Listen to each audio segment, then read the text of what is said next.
So just recently it was announced by Kieran that the safety pool had filled up. We needed to use $5 million of revenue generated by Illuvium to fill up that safety pool.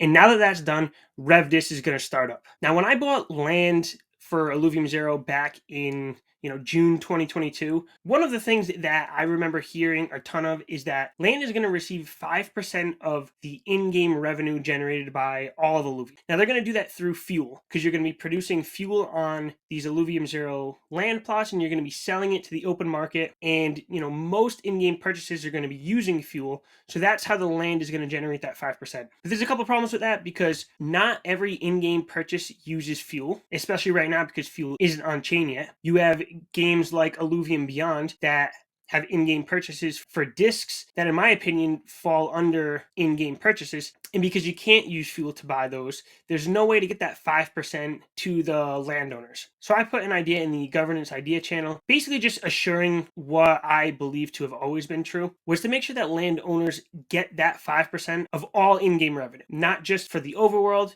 but for Illuvium Beyond and any future game that Illuvium comes up with. And this isn't something that I just found recently and I decided to bring it up. This has been something that I've been thinking about for a little while. There just wasn't a good time for it. But now that the safety pool is filled up and revenue distribution is going to be starting up, it's the perfect time, because we really need 5% of that revenue distribution to be pulled out for the landowners. So I'll leave a link to that thread in the Illuvium Discord. But at this point, the chat has died down. It received enough upvoting from the community to be put into an IIP form and submitted. And right now, this is the proposal that I'm going to be putting through. It's not finalized yet. I wanted to wait till after the new year to put this through and up for a vote.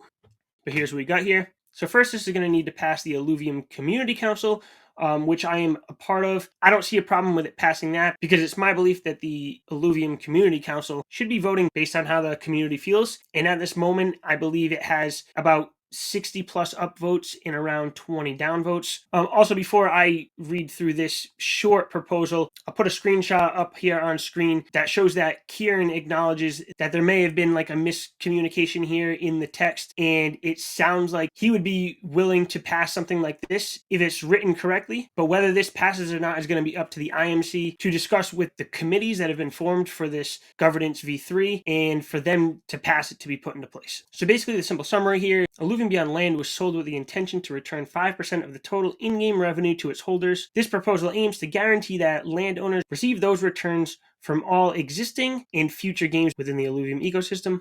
For the abstract, Illuvium Zero generates fuel. Landowners receive 5% of the revenue when it is sold to the market. However, there are in-game purchases made without using fuel. This proposal ensures that 5% of all in-game purchases, regardless of whether fuel is used or not, are returned to the landowners for all current and future Illuvium games, including but not limited to the disc sales within Illuvium Beyond. I go on to mention here that whenever possible, Illuvium should use fuel for a currency for in-game purchases. But when in-game purchases occur without using fuel, the revenue should be distributed to the landowners after reaching a certain threshold. So just like for the regular revenue distribution for the IOV stakers, I think it's 500 ETH. When we hit the 500 ETH, then that gets distributed as Revdis, and then we start filling up that pool again. So I didn't put a specific number in here. I would leave that up to the team, but it might be closer to something like 100 ETH before it gets distributed out to landowners. I also have included in here how that should be distributed out, although this is something that I'm willing to let the team decide on their own.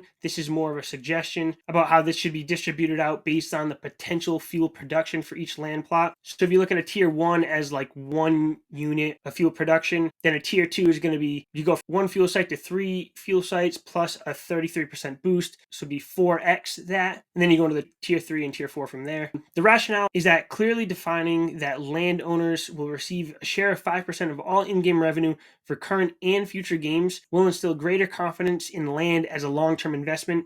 As it stands right now, if we just use fuel as that way to get landowners the 5%, then a new game from Illuvium could come into the ecosystem and none of that revenue will be promised to the landowners. Not saying that this would happen, but the team could easily say, oh, we're going to have a shooter, but we're not going to incorporate fuel into it at all. We're going to come up with a different in-game currency to use. And then all of a sudden that would screw the landowners. But now this is going to ensure that whether fuel is used or not, landowners are entitled for that 5% in-game revenue going into the future. Now, although this did receive a lot of community support. There were some people in the community who really disliked this idea. I'm not really sure why. This again is what I believe to always have been true, and it's more of a clarification to make sure that in some of these situations, instead of the landowners getting 0, they're getting 5%, while anyone staking ILV is already getting 95% of the in-game revenue plus 100% of all other revenue. But for some reason, that's not quite good enough for everybody. I'm not a big landowner. I have 5 plots, a tier 3, 2 tier 2s, and 2 tier 1s. And actually one of those is my brother's. I really only own 4 plots myself. My ILV bags in my staked ILV is bigger, so the motivation for this isn't to pad my bags. I'm going to get my share of the revenue either way from staking or playing my land. I just know when it comes to the Illuvium community, the landowners are a big part, and I don't like to, feed off the idea of the landowners who've been forgotten. I don't think they've been forgotten, but there are a lot of landowners that feel like they deserve a little bit more. And I'm just doing my part to make sure that landowners are not forgotten in this ecosystem. But if you love this idea, hate this idea, whatever it is, leave a comment down below. Subscribe to this channel, and I'll catch you in the next video.